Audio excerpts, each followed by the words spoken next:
નવસારીના શાંતાદેવી રોડ વિસ્તારમાં પાણી જ પાણી જોવા મળી રહ્યું છે। 20,000થી વધુ લોકો વરસાદી પાણીથી પ્રભાવિત થયા છે।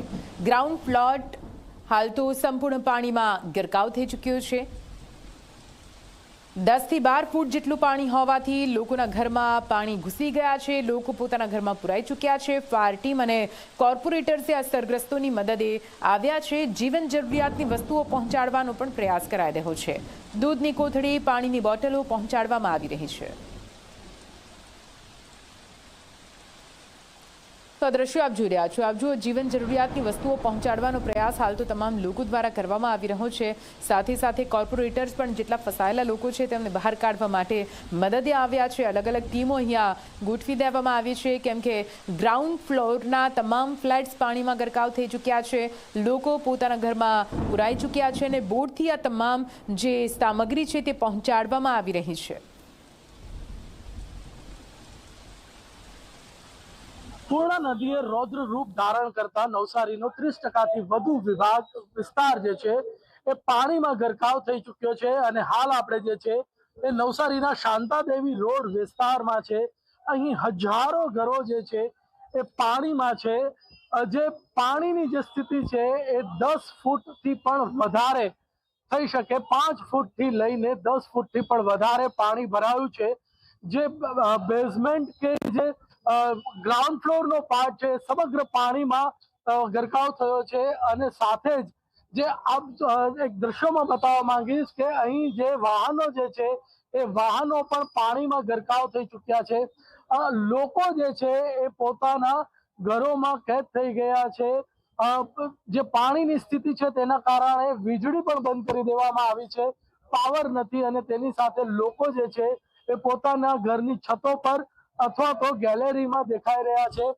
વાત કરવામાં આવે તો લોકોને ભોજનની વ્યવસ્થા કરવા માટે જે છે તંત્ર જે કામે લાગ્યું છે। અહીંના જે સ્થાનિક કોર્પોરેટરો છે એઓ પણ ખડે પગે ઊભા છે। મહત્વની વાત કરવામાં આવે તો સવારથી લોકોને દૂધ અને પાણીની જે તકલીફ હતી, જે પ્રમાણે ફોન આવી રહ્યા હતા એ પ્રમાણે અહીંના કોર્પોરેટરોએ દૂધની વ્યવસ્થા કરીને એક બોટ દ્વારા હાલમાં દૂધની કોથળીઓ પહોંચાડી છે। ત્યારે સીધા જ કોર્પોરેટરના પતિ છે એમની સાથે વાત કરીશું। આગેવાન છે જી, આપનું નામ? મારું નામ હર્ષદભાઈ ભાવસાર। હર્ષદભાઈ, કેવી સ્થિતિ છે? સ્થિતિ બહુ જ વિકટ છે। લગભગ 24 કલાકથી લોકો અહીંયા કેદ થઈ ગયા છે અને આ નીચલી સડક કહેવાય।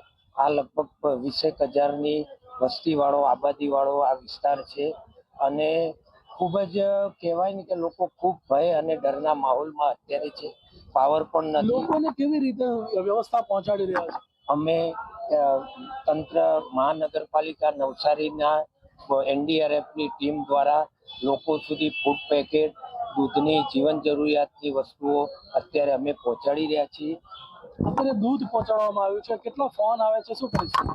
સતત લોકોના ફોન આવે છે કે ભાઈ હવે પાણી વધશે કે ઉતરશે, આગળની પરિસ્થિતિ શું થશે। લોકો એ રીતના ભય અને ડરના માહોલમાં દૂધ પહોંચાડ્યું છે। અત્યારે દૂધ અમે અમારા સ્થાનિક કોર્પોરેટરો એક NDRFની ટીમની મદદ દ્વારા અત્યારે દૂધ પહોંચાડવા અહીંથી બોટમાં ગયા છે। તો લોકોની જે મુશ્કેલી છે, મુશ્કેલીને નિવારવા માટે તંત્ર તો કામે લાગ્યું છે, પરંતુ 10 ફૂટથી વધુ જે પાણી છે તેના કારણે લોકોની હાલાકી વધી છે। આ પાણી ઉતરશે પછી કાદવ કિચડનું સામ્રાજ્ય હશે અને એની સફાઈ જરૂરી છે। મહાપાલિકાએ યુદ્ધના ધોરણે આ પરિસ્થિતિને પહોંચી વળવા કામેમાં લાગવું પડશે। ત્યારે હાલ તો જે છે વરસાદ નવસારીમાં રહ્યો છે, પરંતુ ફરી જો વરસાદ અને ઉપરવાસમાં વરસાદ રહે તો સ્થિતિ વિકટ બને એવી પરિસ્થિતિ છે।